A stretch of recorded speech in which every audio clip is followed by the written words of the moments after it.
Hello everybody, I'm David Serpa, and today we are going to talk about drawing boundaries as an empath in real estate. Now I know a lot of you are thinking, what? That's some crazy stuff. But this is the first video in a series of videos that we're going to be doing that's going to stretch on forever on sales therapy, understanding everything that is deeper about real estate. So how do you know if you are an empath working in real estate? There's a couple of really good indicators. Number one, you feel your clients. When they close escrow and you did it and no one else could have done it and it was the hardest thing that you ever did, give them the keys and then you close the car and you start it up and then you just start crying because you're so happy, because you did it, because your clients are happy, you might be an empath. If your clients call you and they're devastated by something and so you are devastated by it and you lose sleep over it, you might be an empath.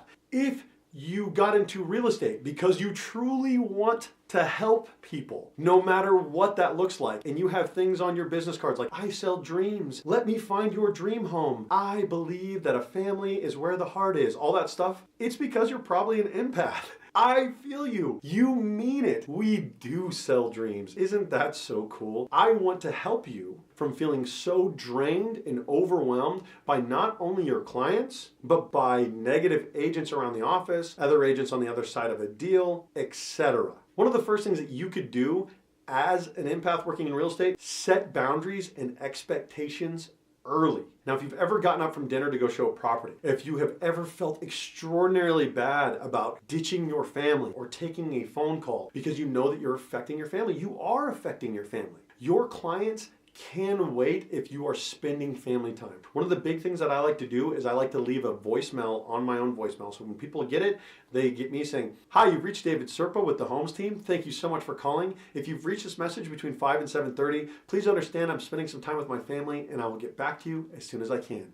Thank you so much for calling and have a great day. If you set a clear boundary, let people know what to expect, which is I will call you back before 9 o'clock at night, or let them know I will call you back before 9:30 the next morning. Now they know and they will respect you for setting that boundary for your family. The other side of that is you are setting clear expectations for the rest of the real estate industry. You're telling people, hey, this is the time that I take with my family. What you'll see is more and more people will start doing it because you will actually start feeling refreshed and be a better version of yourself for your clients and for your family and for yourself. Another thing that I want to caution you to do, and this is one of the hardest things for empaths to do when they're working in real estate, is act as if. Act as if you are an attorney, an unemotional attorney. Act as if you are that person that is just one step removed.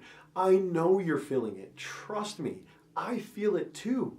I really do. But what you need to be careful doing is getting so emotionally invested that you are actually affecting your client's best interest. Makes sense, right? If you are acting as if you are an unemotional attorney, if you are acting as if you are the professional, then you are also showing up dressed professionally. You're not showing up in yoga pants. You're not showing up in sandals, gentlemen. You're not showing up in shorts. You have to show up looking like the professional in order to not be treated as the friend. An important distinction to make, your attorney is not going to ask you over to their house for dinner while they're currently working one of your cases. If you want to become friends with your clients after you close escrow, absolutely 100% become friends with your clients.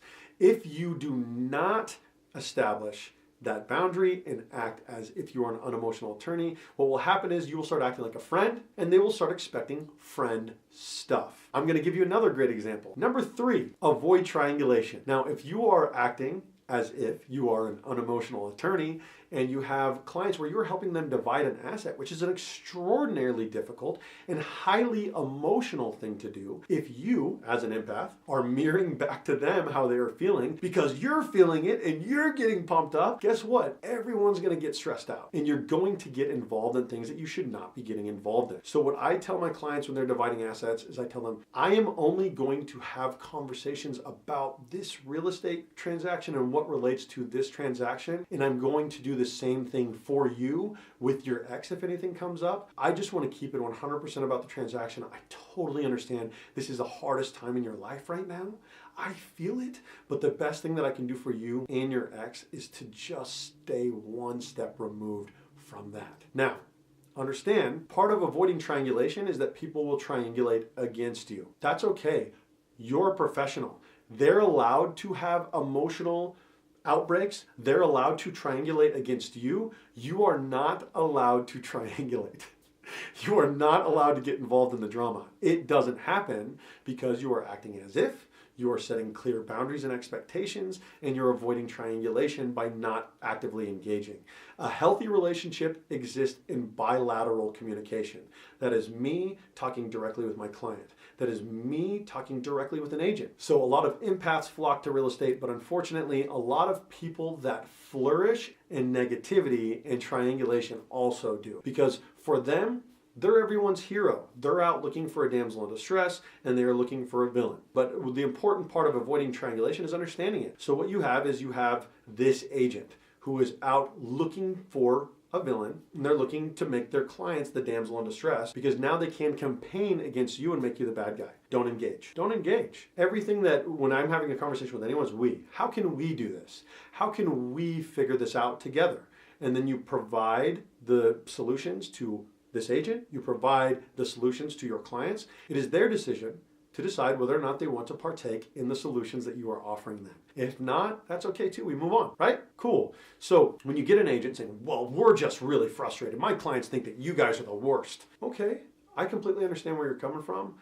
I will have a conversation with my clients about your concerns, and then we'll get right back to you. But I think that there's a way to make this happen because your clients want the house, my clients want to sell the house, and if you and I can figure out how to make everybody happy, I really think that we're very close to making this work. Now, if you can remove triangulation and if you can make it about us, then you can make them feel comfortable. You can also do the same thing for your clients in helping them to avoid having a stressful real estate transaction by not triangulating for them. I just think that the agent's just a real jerk. They came over here and, I saw that agent. They were driving a stupid car. They're Seahawks fans.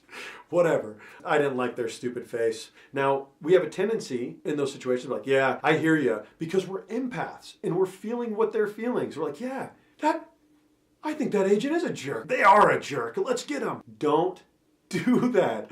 Don't do that. Let them be frustrated and just tell them, hey, I completely understand where you're coming from. I will talk to them, but understand my job is to deal with everybody and to work with everybody so that you don't have to have a stressful transaction.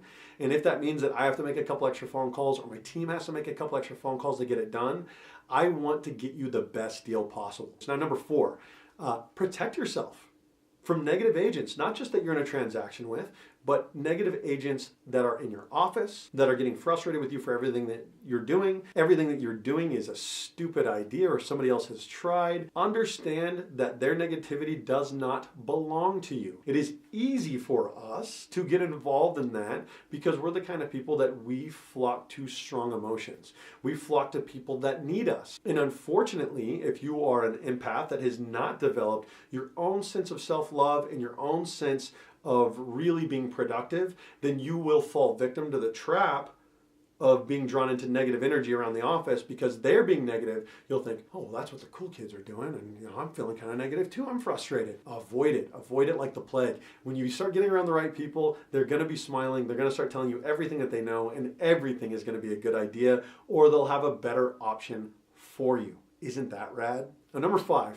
Understand that success will come with a lot of negativity from people around you. Understand that when you start becoming successful, it is because you're starting to do all of these things. And what will happen is a lot of money will start coming in. A lot of success will start coming in. You'll start flocking to positive people. Life will be good. You will not be able to control telling everyone about it. Now, what's going to happen is people aren't going to be super happy for you. That's okay. They're vibrating at a lower frequency. They have always vibrated at a lower frequency. And when you start changing the way that you interact with the world, when you start vibrating at a higher frequency and you start being positive and you start using your gifts to help other people instead of being brought down to negative levels by other people, what will happen is all of the people that are used to using us empaths as dumping grounds, and you know who they are. These are the people that they only call you when they have something negative.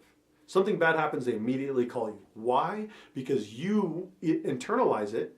They're able to externalize and remove some of their baggage.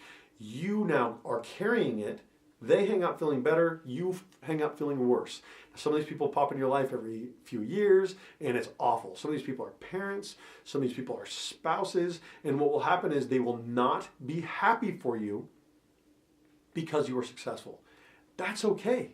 But what you need to understand is that your happiness is not tied to their approval. You can literally decide to start being happy right now, and people will greet you with negativity. That's on them. Because what you are doing is you are challenging everything that they have about themselves, because they tie their identity into their expectations for you. Now, as an empath, when they have certain expectations for you, you want to feel those expectations so they are comfortable. So let them have their negativity, let them have that, and just be positive. Just be a force for good. Just make it constant. And what you are going to do is you're going to set time boundaries and expectations. Act as if you are an unemotional attorney. Avoid triangulation at all cost. Protect yourself from negative agents, negative people. Understand that your success will make people uncomfortable and they will resent you for it, and that your success is not tied to their failure. Your happiness is not tied to their sadness. All of your goodness is not tied to anything negative that is happening in their life. When they make that decision for them, they can join you on the other side. Until then, my friends, keep doing what you're doing. I'm so happy that you're tuning in. If you want more good stuff like this, keep tuning in. Subscribe here for more sales therapy. Check out my podcast, It's About More Than Real Estate, where I'm talking to new and interesting people every week about so much more than real estate. I'm David Serpa, president of The Homes Team. There's only one, thehomesteam.com. Thank you for watching.